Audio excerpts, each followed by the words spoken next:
Et si le Paris Saint-Germain était en train de se faire dépouiller par l'Atlético de Madrid? Après un premier coup qui a déjà fait parler toute l'Europe, le club madrilène ne compte pas s'arrêter là. Dans l'ombre, discrètement mais sûrement, les Colchoneros ciblent un autre pilier du PSG. Un joueur clé, un cadre du vestiaire, un homme fort du projet parisien. Alors, simple rumeur de mercato ou véritable offensive stratégique? Pourquoi l'Atlético s'intéresse-t-il autant au PSG? Et surtout, quel serait l'impact d'un tel départ pour Paris?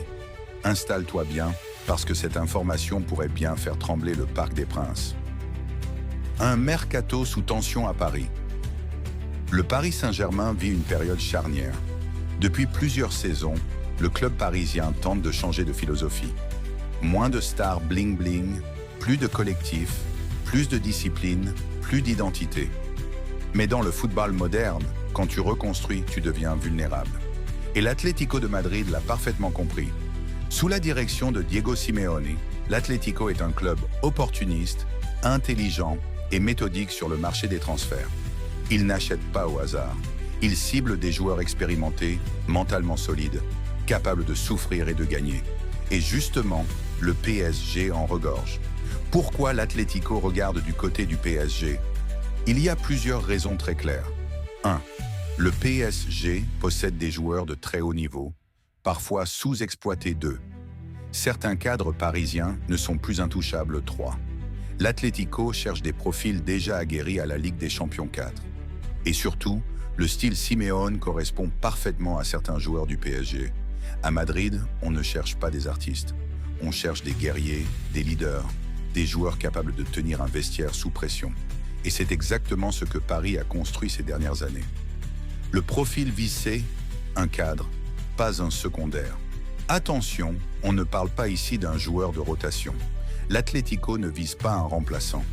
Les informations qui circulent évoquent un cadre du PSG, un joueur, titulaire régulier ou leader de vestiaire, international confirmé, habitué aux grands rendez-vous, respecté par ses coéquipiers, capable d'apporter immédiatement un plus à l'Atlético. Ce type de joueurs, Simeone les adore. Ce que veut Simeone, discipline, grinta, leadership. Diego Simeone ne change pas. Son football repose sur la discipline tactique, le sacrifice collectif, l'intensité mentale, le respect absolu du collectif. Et certains joueurs du PSG, souvent critiqués en France, correspondent beaucoup mieux à ce style qu'on ne le pense. À Paris, la pression médiatique est énorme. À Madrid, elle est différente. Plus populaire, plus émotionnelle, mais aussi plus protectrice pour ceux qui se battent sur le terrain. Pourquoi le PSG peut laisser faire?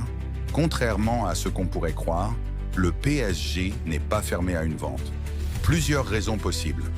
Rééquilibrage financier, adaptation à une nouvelle vision sportive, volonté de rajeunir l'effectif, besoin de libérer de la masse salariale, ajustement tactique pour l'avenir. Le PSG n'est plus dans une logique de « personne ne part ». Aujourd'hui, tout se négocie, même les cadres. Un départ qui peut tout changer. Si ce transfert se concrétise, les conséquences seraient énormes. Pour l'Atlético de Madrid, gain immédiat en expérience, leadership renforcé, impact instantané en Liga et en Ligue des Champions. Message fort envoyé au Real et au Barça. Pour le PSG, perte d'un leader. Obligation de trouver un remplaçant fiable. Question sur la stabilité du projet.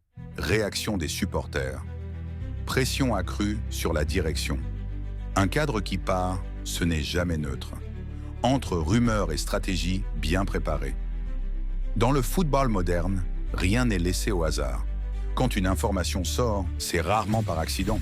Les discussions peuvent être informelles exploratoires, conditionnées à d'autres ventes, ou déjà bien avancées, mais volontairement discrètes. L'Atlético travaille souvent dans le silence, et quand le club agit, c'est rarement pour rien. Un air de déjà-vu dans l'histoire du foot. Ce ne serait pas la première fois qu'un joueur quitte Paris pour renaître ailleurs, ni la première fois que l'Atlético transforme un joueur critiqué en machine de guerre. Madrid est une ville qui révèle les caractères forts, et certains joueurs du PSG pourraient y trouver un environnement plus adapté. Ce que ça dit du foot européen actuel. Cette information illustre parfaitement le football moderne. Les grands clubs observent entre eux. Les cadres ne sont plus intouchables. Les projets évoluent rapidement. La fidélité dépend du projet sportif. Le PSG n'est plus seulement un acheteur. Il est aussi devenu un fournisseur de talents confirmé pour les grands d'Europe. Réaction des supporters, division assurée. Si ce transfert se fait, les supporters parisiens seront divisés. Certains diront « il fallait vendre ». D'autres « on affaiblit l'équipe ».